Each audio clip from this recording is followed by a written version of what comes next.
Bonjour à tous et bienvenue sur la Banque Postale Asset Management Télévision. Alors beaucoup d'incertitudes dans la zone euro. Ce contexte va-t-il fragiliser les marchés financiers? On voit cela en détail avec Rachid Medjaoui. Rachid, bonjour. Bonjour. Alors finalement, la zone euro est de nouveau dans la tourmente avec la crise chypriote. Qu'en pensez-vous? C'est de nouveau la faillite d'un système bancaire après celui de l'Irlande et en partie celui de l'Espagne. Mais ce qui est vraiment nouveau dans le cas chypriote, c'est la manière qu'on a utilisée pour traiter ce problème, puisque les autorités de la zone euro ont décidé de faire contribuer les déposants pour renflouer la banque en faillite et l'autre banque qui est également en très grande difficulté. Alors justement, Rachid, est-ce qu'on n'est pas en train de jouer avec le feu comme ça? C'est un tabou qui vient de tomber. C'est quand même la première fois qu'on décide il y en a eu dans l'histoire, mais de manière très très limitée, qu'on décide de toucher aussi fortement des déposants dans le cadre d'une restructuration d'une faillite bancaire en l'occurrence. Deux, c'est assez paradoxal puisque toute la régulation actuelle visant les banques consiste à les inciter à augmenter les dépôts pour devenir plus solide. Et là, on voit que certains déposants peuvent être touchés. Et puis enfin, il y a une dimension géopolitique très importante à ce dossier qui le rend très complexe, puisque sur les 60 milliards de dépôts qui étaient dans les banques chypriotes, il y a à peu près 30% qui viennent de la Russie. Et donc il y a un jeu également, une dimension géopolitique importante. Mais est-ce que vous pensez que ce mécanisme pourrait être utilisé en d'autres pays ? Écoutez, nous ne pensons pas que ça puisse faire jurisprudence pour plusieurs raisons. Nous pensons que ce cas est un cas unique. Un, parce que dans le cas d'une faillite, eh bien, on va d'abord, faire payer les actionnaires, ensuite les créanciers. Dans ce cas, il n'y avait pas suffisamment, de montants disponibles, et donc il a fallu attaquer, la partie dépôt. Deuxième chose, c'est une volonté très claire des autorités de la zone euro de faire contribuer les déposants, puisque dans ce plan de sauvetage de Chypre, il y a bien 10 milliards qui sont prêtés au gouvernement chypriote, mais les autorités de la zone euro souhaitaient absolument que les 5 à 7 milliards nécessaires pour renflouer le système bancaire viennent directement, des Chypriotes. Et donc, il ne restait que cette solution de faire contribuer les déposants dans un contexte aussi où les autorités de la zone euro souhaitent finalement diminuer fortement cette place offshore que constitue le système bancaire chypriote, dont on sait qu'une partie, l'origine des capitaux est assez opaque. N'oublions pas que le bilan des banques chypriotes représentait 8 fois le PIB. Donc, au total,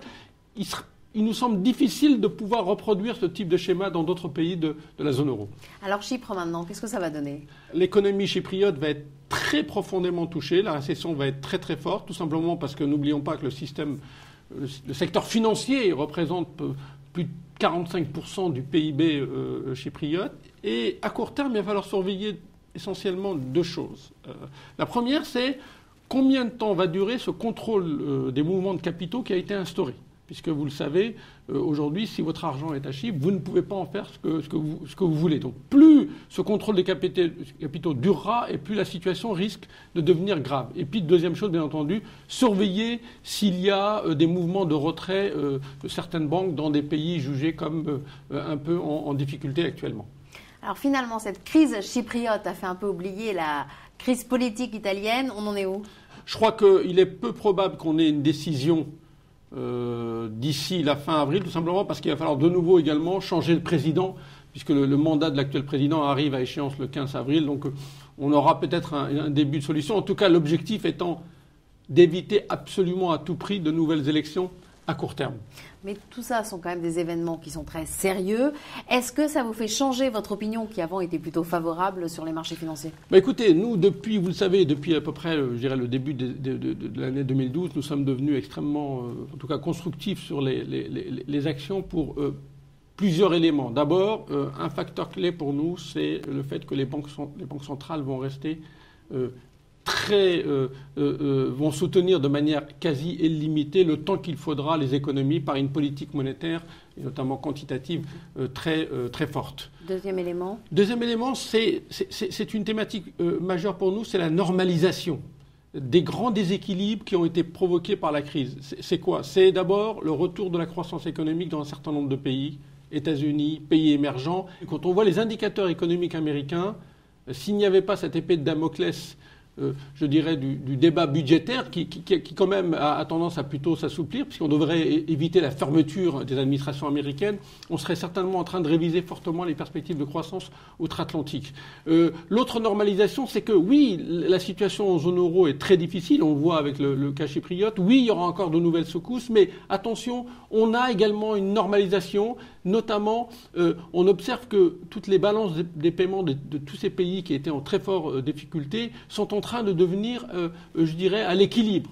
L'Espagne, le Portugal, même la Grèce, l'Irlande est déjà maintenant excédentaire. Et ça, c'est très important parce que restauration de la balance des paiements veut dire, à terme, amélioration de la situation budgétaire. Et puis les marchés sont aussi assez résilients, ça aussi, ça joue. Effectivement, nous avons fait l'hypothèse que les marchés allaient être résilients face à un environnement qui va rester très perturbé. Tout ça pour une raison très simple pour nous, c'est que des vendeurs capables aujourd'hui de faire baisser très fortement les marchés actions, quand je dis très fortement, c'est au-delà de 10-15%, il nous semble que cette possibilité est très limitée. Pourquoi ? Parce que tous ceux qui devaient vendre, je dirais, fortement leurs actions ces dernières années l'ont fait. Et on pense notamment à toutes les compagnies d'assurance, fonds de pension, qui pour des raisons de régulation ont été obligés de vendre. Donc aujourd'hui, on le voit bien, depuis le mois de février, nous avons juste deux facteurs majeurs, crise politique en Italie, crise chypriote, et finalement, jusqu'à présent, par ce coude,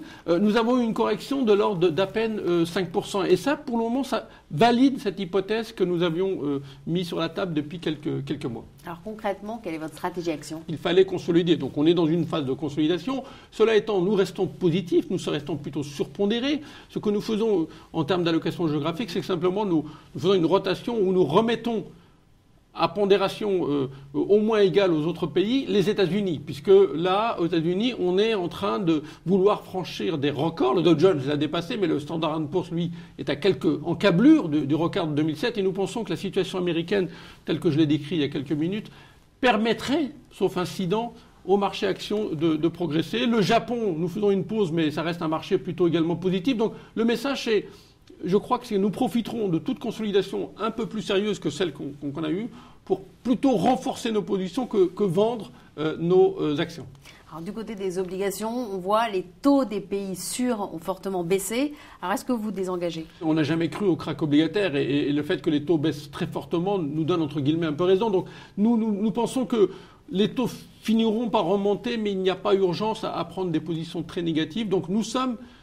sauf sur les États-Unis ou peut-être le marché anglais où nous sommes un peu prudents, mais sur, je dirais, les obligations, par exemple, françaises ou allemandes, nous sommes plutôt à la neutralité malgré des taux d'intérêt très faibles. Ça peut remonter de 20 à 25 centimes, ce qui n'est pas rien, mais nous ne voyons toujours pas de risque de krach obligataire parce que, encore une fois, il y a des soutiens. Les banquiers centraux seront toujours là pour acheter les obligations si ces obligations devaient fortement baisser.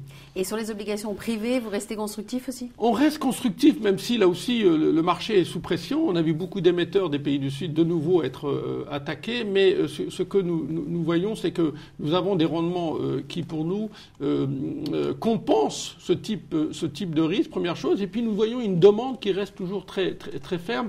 Et dans ces conditions, tout en étant bien entendu très sélectif, nous évitons d'investir dans des obligations prévues des pays du Nord parce que là, il n'y a absolument rien à gagner.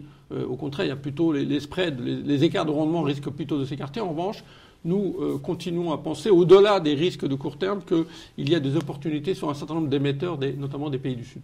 Alors avec les inquiétudes dans la zone euro, l'euro a fortement chuté face à plusieurs devises, notamment face au dollar. Est-ce que vous changez votre opinion ? Nous redevenons plutôt positifs de nouveau sur le dollar contre euro. Ça ne veut pas dire que l'euro va se déprécier fortement dans les prochaines semaines. Ça veut dire simplement que dans la balance des risques, il y a plus de risques que le dollar monte contre l'euro que l'inverse, et ce qui serait plutôt une bonne nouvelle. En revanche, nous maintenons notre idée qu'au-delà des consolidations de court terme, il y a 2 devises, il y a au moins 3 devises qui doivent baisser contre l'euro dans les prochains mois, prochains trimestres. Qui sont ? C'est le yen, le sterling et certainement le franc suisse. Et ce qui est intéressant d'ailleurs, ce sont 3 marchés actions sur lesquels nous sommes positifs en couvrant le risque de perte de change.